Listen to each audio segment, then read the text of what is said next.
Dr. Baker in the house. True story. I would get a case of Southpaw beers, come back from the store at like 3 or 4 o'clock in the afternoon, and then I would just sit down and start studying and throwing back the Southpaws. I remember the first time I did it, a roommate like, "What'd you get the case of beer for? Study?" And he just looks at me like, "Oh wow, he's serious." I'm like, "What? It slows me down enough where I can, focus and take things in. It's light, easy beer. Just throwing them back." Another true story, at least for the third year. How long do you think this is going to go? For the third year of pharmacy school, before every test, we took a shot of Jaeger. Me and all the roommates, we get together in the middle of the house, throw back Jaeger, and go to school and take the test. It's like thinking fuel. Gets me going.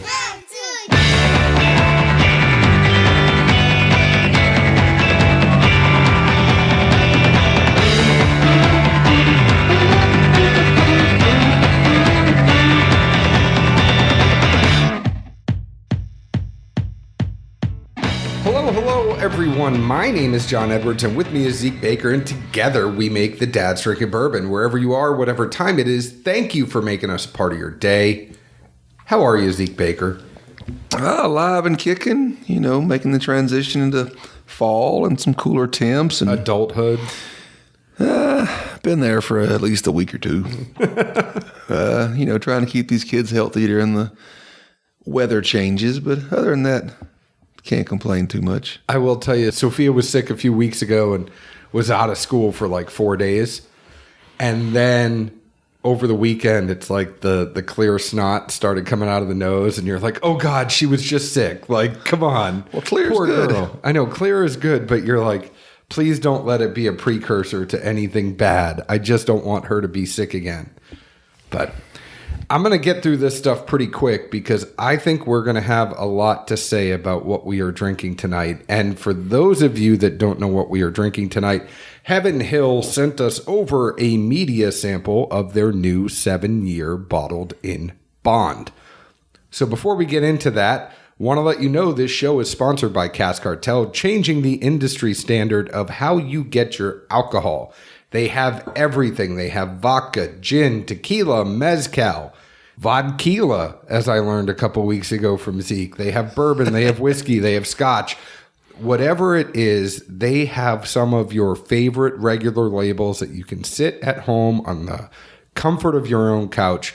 Use your phone, go to caskcartel.com, get your liquor shipped directly to your door.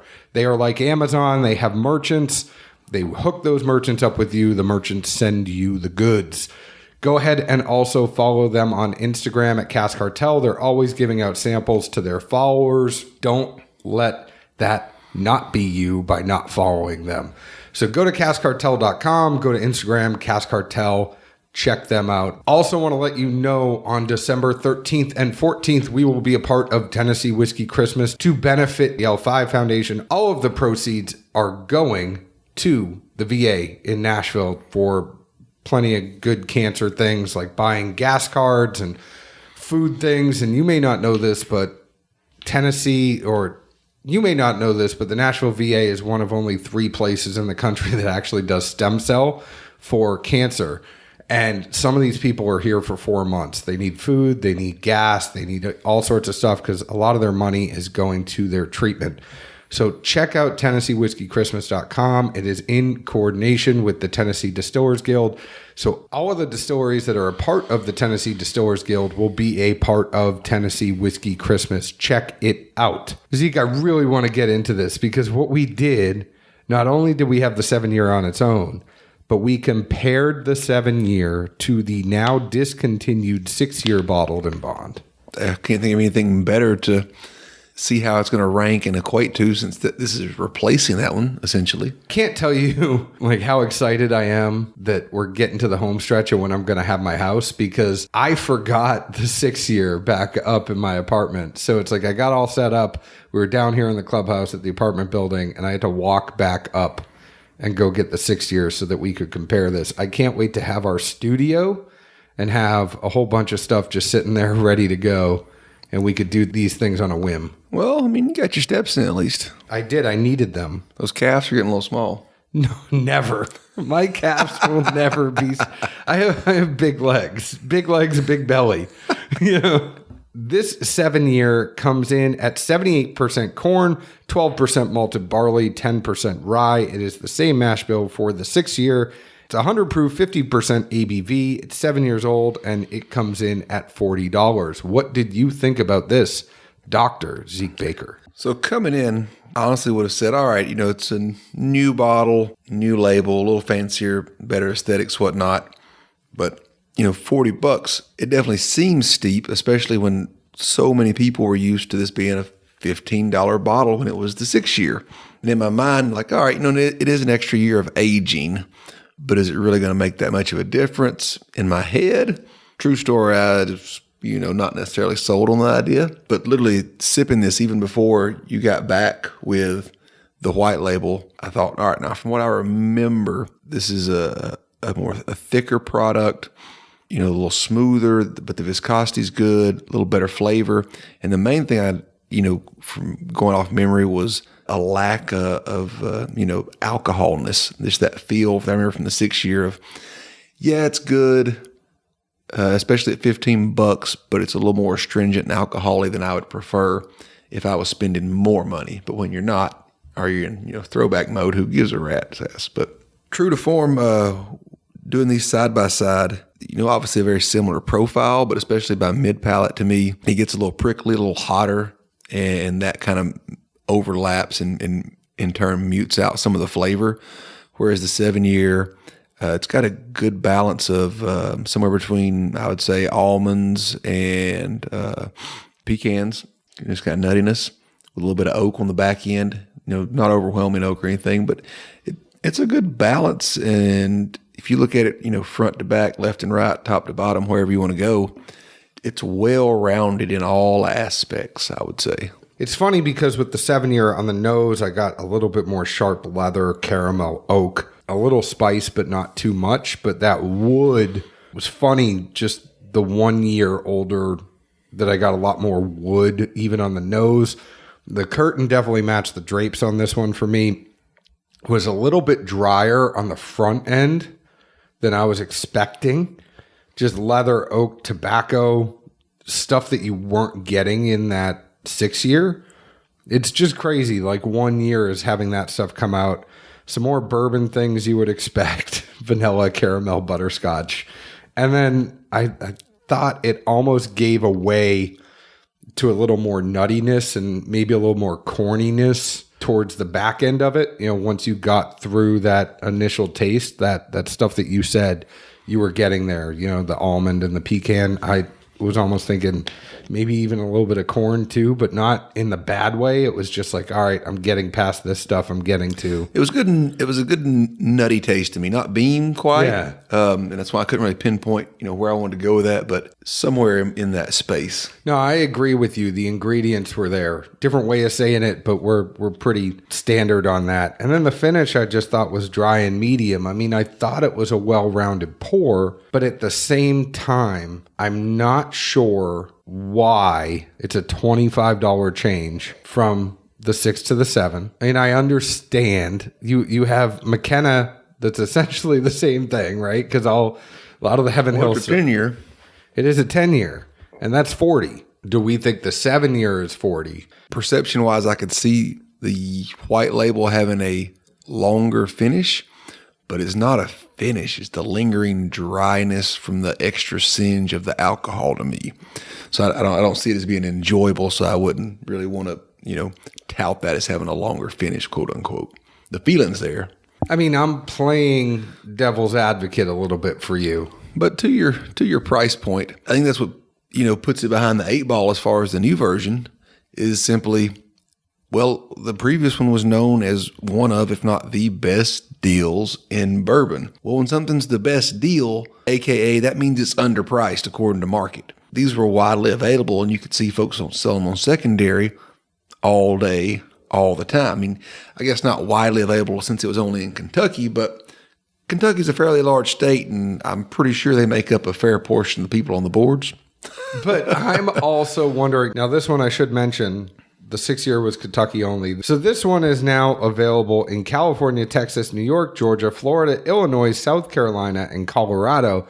Interestingly enough, where the 6-year was available in Kentucky only, Kentucky is now being left off of this. I am a little bit bitter that Tennessee is left off the list.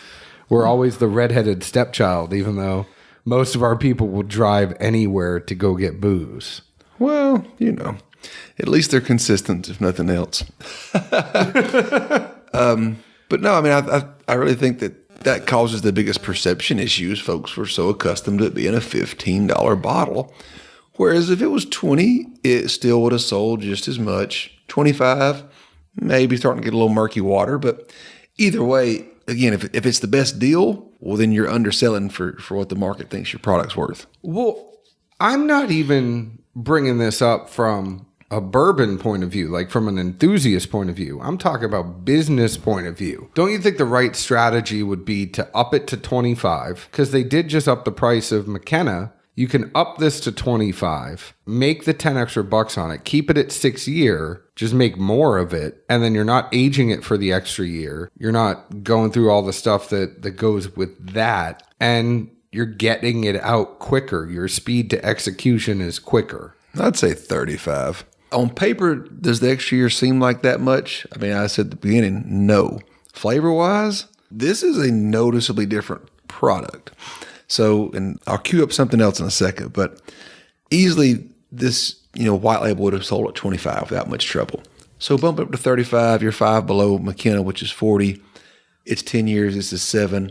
Oh, no, I'm talking about the 6-year. I'm talking about you could have put the 6-year at 25. Oh, yeah. And then, if you're thinking about it's undervalued, if you're thinking about like, hey, it's the best value, nobody's going to sit there and complain that you're spending $25 for a 6-year bottle and bond that's good, right?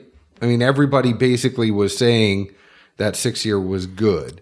I think the 7-year opposed to the 6-year is great compared to good. It is definitely an improvement. And well, great. I think the 7-year compared to the 6-year is like it's noticeable. It's not. It's better. You don't have to do a tasting and nose and work it around. Like a simple throwback of it, you can tell a difference. But something I wonder. Heaven Hill is a big place. They got lots of barrels. Who knows what this first batch was comprised of, and if they got barrels that, had the time aging would have been nicer to them, so to speak. And that's why you're seeing so much of a difference in the 6 to the 7-year, especially if you've had a product you pulled, the market got a little worked up about it. They knew a new one was coming.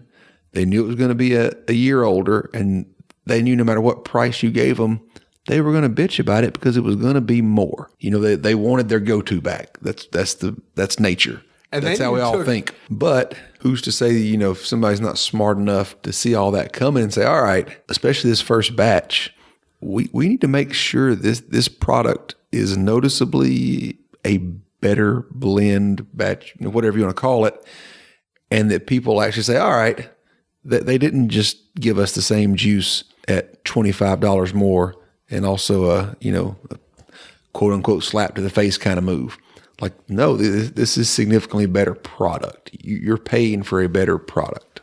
So do you think at some point Heaven Hill was like, hey guys, hold my beer. I'm about to show you how we really do this. And for those of you that hated on us, they just kind of dropped the mic with this release. Would you go that far? I wouldn't go that far because to me, 40 is still ambitious for this. Is it good and do I enjoy it? Very much so. At 40, would I grab it regularly? No. But I'd have a bottle. I'd buy it. I'm a buy. Compared to what you could get in some other stuff for $40, I think it's a good pour. I think it measures up to the things that are there for $40. My only thing is if you have a whiskey and a bourbon that is getting as much acclaim as a McKenna and you're going to price something the same price as your award-winning bourbon. That's the only thing that I think kind of goes iffy on the $40 price tag. Well, but what if it's a tongue-in-cheek way of Heaven Hill telling these people giving out the awards, thanks for the awards, but we almost halfway think you're full of shit because our other products are just as good as that one. True. I mean, they could. Elijah Craig is a great poet. I mean, I think if you're looking at this and trying to look at it unbiasedly, you have Elijah Craig that's $30 coming from them, and you have McKenna coming at $40. I don't think you could price it over the McKenna, but I don't think you could price it under the Elijah Craig. So it has to be a $35 to $40 bottle. I think 35 just looks so much better than $39.99, aka 40. It really does. And even though it's only $5, it's still just $5. Like, no, it's not worth that much. But I think it's a good pour. Oh, it is. Like I said, my only kind of thought was simply, will the batches hold this consistency? Yeah. A couple things I want to clarify, though. When I said leather oak tobacco, like drier than the 6-year, I mean, it's age, but it's not off-putting in any way. It's creamier and smoother to me. When I say I get a little bit drier note to it, it's not like something that's over oaked or anything. I mean, it's just, you could tell. All I'm saying is I get a little bit more maturity in it than I got in the 6-year.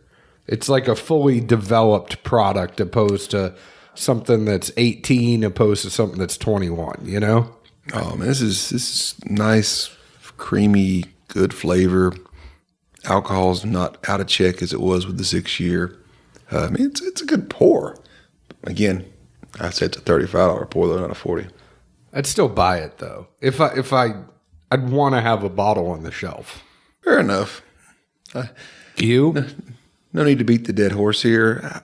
Are you a bar? If I had a setup where I had an open bar and folks were over and I knew they would see it and be like, oh, yeah, I've been wondering how this new release was, I'd get a bottle for that purpose, just for folks to taste it and see if they picked up the same difference I did. At this point in time with a 1 and a 4-year-old that grab everything they can see, I don't have an open bar, so I don't necessarily have a need for that right now.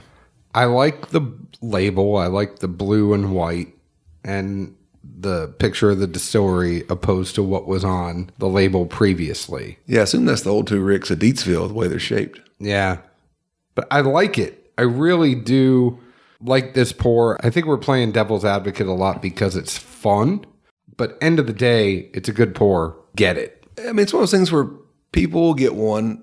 I think they should and will be impressed, but will they run back to grab another? At the price, I just don't see it. Could be wrong, but you're not going to be disappointed in your pour. No. I mean, but there's plenty of stuff in the market right now that like I say, if it was a skosh lower, it could become a daily and a go-to. I'm just clarifying because there's a lot of questions that people are having from one to the other. Yeah, like I said, I mean, I'm asking you probing questions. I think it could easily be a daily if it was a little lower, but at the price it's at, that's just not a daily go-to. I think it's hard to have anything unless you're like Wild Turkey 101, J.W. Dant, JPS Brown. There's Evan Williams is still around. I know, but I'm saying besides those mainstays, like if you take one of those mainstays out of the rotation, I don't think anyone would ever take the mainstay out of the rotation to put another one back in its place at the same price point. Well, I didn't say putting it the same. No, I know. You were saying a scotch, just a scotch lower. I just don't think it's hard with those mainstays to take anything out of that rotation and then kind of come back in. It is. I mean, but you can't like fault them for having too cheap of a product, even though they did. As Bernie lovers will say, it's a bourbon business. It's not a bourbon charity. But at the same time, that perspective is just there. If this used to be this much, but there's still alternatives. I mean, there's Evan Williams out there. There's some other stuff that's in certain states that's a similar age and proof that's still very affordably priced. Absolutely. There's a 7101 in a bordering state for us. There is. Speaking of Bourbon Charity, I should mention that Bourbon Charity is doing their big Thanksgiving, the 6 millionth to give thanks. And there will be a 6 millionth bottle of Buffalo Trace that will be given out along with a Eagle Rare 17, Weller CYPB, Blanton's Gold, etc., etc. Head to Instagram at Bourbon Charity. Check them out. Go to their website. It goes to 5 different charities. It's a good thing. All you should know about it, at Bourbon Charity on Instagram. I was just thinking about it when I said Bourbon Charity opposed to Bourbon Business. Hey, it ties it in. It Good does. job. I do what I can. So I guess in case it wasn't written well enough, I think I'm a bar at this for the time being. I like it. I just like the profile. For other stuff that would be double the price, I think you still get a good bang for the buck. There are things that are double the price of this that don't have the taste that this one has. Fair enough. Yeah. There's also Evan Williams, bottled and bond. There's plenty of other alternatives, but if you're going to compare the whole landscape, I like the very bottom of this one. It says, this bourbon is 7 years old instead of just like 7 years old. It's this bourbon is 7 years old. That's how you get John Edwards to buy your bottle, people. Follow us on Instagram at Dad's Drinking Bourbon, Twitter at Bourbon Dads. Follow us on Facebook at Dad's Drinking Bourbon. Join our Facebook group, answer a couple questions, and come on in. We would love to have you. All of our glassware is provided by distilleryproducts.com. The worst kept secret in the spirits business, all of the distilleries that I have talked to use distilleryproducts.com. They are some of the best people to work with for wholesale pricing on your Glencairns, your Tuas, your rocks glass, whatever you are using, they do it. They are also the only place in North America that will do wholesale pricing on engraving on the neat glass. Check them out, distilleryproducts.com. If you are a whiskey group, if you're a distillery and you haven't found distilleryproducts.com yet, time to see the light. But go ahead and check them out. If you want me to hook you up with them, reach out to me. I'm happy to do it. Zeke, the folks can find us on their favorite podcast app, whatever it is, we are on it. Where else can the folks find us? Good old Nashville, Tennessee. Cheers. Ciao.